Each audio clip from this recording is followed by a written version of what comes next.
When installing a subpanel close to the main panel using a 2-inch rigid nipple, the question arises whether to pull a separate equipment grounding conductor or if the nipple itself can suffice.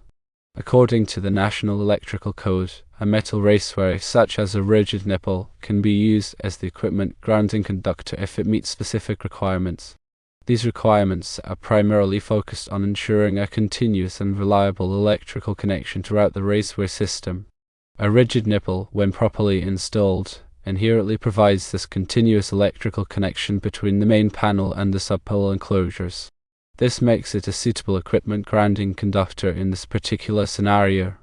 The NEC outlines various sections that pertain to the use of metal raceways as equipment grounding conductors.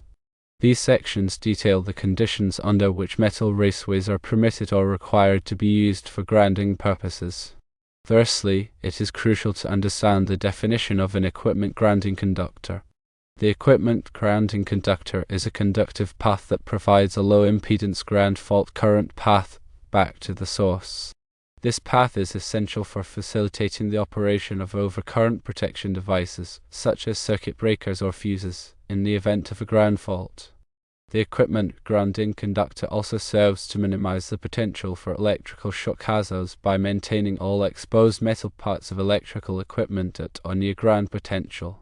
Secondly, the NEC specifies the types of metal raceways that are permitted to be used as equipment grounding conductors. These typically include rigid metal conduit, intermediate metal conduit, electrical metallic tubing, and flexible metal conduit under certain conditions. The specific requirements for each type of raceway may vary slightly, but the underlying principle is that the raceway must provide a continuous and reliable electrical connection. Thirdly, the NEC addresses the requirements for connecting metal raceways to enclosures and equipment. It is essential that all fittings, couplings, and connectors are properly tightened and installed to ensure a continuous electrical connection. The use of approved bonding jumpers may also be required in certain situations to enhance the grounding path. Fourthly, the NEC addresses the sizing requirements for equipment grounding conductors. The size of the equipment grounding conductor must be sufficient to safely carry the maximum ground fault current that is likely to occur. The NEC provides tables that specify the minimum size of the equipment grounding conductor based on the rating of the overcurrent protection device protecting the circuit. Fifthly, it is important to understand the concept of a floating neutral in a subpanel. A floating neutral is a neutral conductor that is not directly connected to the grounding electrode system at the subpanel location. Instead, the neutral conductor is isolated from ground at the subpanel and is only connected to the neutral conductor from the main panel. This arrangement is commonly used in subpanels that are fed from a separately derived system, such as a generator or an inverter. Sixthly, when a subpanel has a floating neutral, the equipment grounding conductor must be kept separate from the neutral conductor.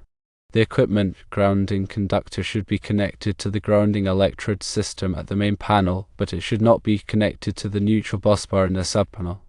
This is to prevent circulating currents from flowing through the equipment grounding conductor, which can create noise and interference in sensitive electronic equipment. Seventhly, the NEC provides specific requirements for grounding separately derived systems. These requirements are designed to ensure that the grounding system is properly installed and maintained to provide adequate protection against electrical shock and fire hazards.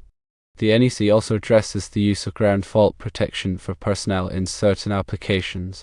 Ground fault protection is a system that detects ground faults and automatically de-energizes the circuit to prevent electrical shock.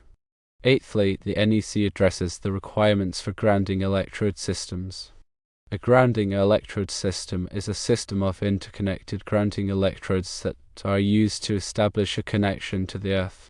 The grounding electrode system must be designed to provide a low impedance path to ground to ensure that ground fault currents can flow safely back to the source. Ninthly, the NEC addresses the requirements for bonding. Bonding is the process of connecting all metal parts of an electrical system together to create a common ground potential. Bonding is essential for minimizing the potential for electrical shock hazards and for ensuring that ground fault currents can flow safely back to the source. Tenthly, it is important to consult with a qualified electrician to ensure that the electrical installation is in compliance with all applicable codes and regulations. A qualified electrician will have the knowledge and experience to properly design and install the electrical system and to ensure that it is safe and reliable. In the specific scenario of installing a subpanel with a floating neutral, the rigid nipple, serving as the equipment grounding conductor, connects the subpanel enclosure to the main panel's grounding system. This connection provides a path for fault current to flow back to the source, tripping the overcurrent protection device and clearing the fault. Since the neutral is floating, there is no need to bond the equipment grounding conductor to the neutral busbar in the subpanel.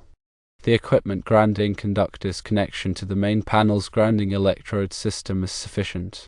Therefore, based on the NEC guidelines and the specific configuration of the subpanel with a floating neutral, the rigid nipple adequately serves as the equipment grounding conductor, eliminating the need to pull a separate fourth conductor for grounding purposes. Always ensure proper installation and adherence to local electrical codes for a safe and compliant electrical system.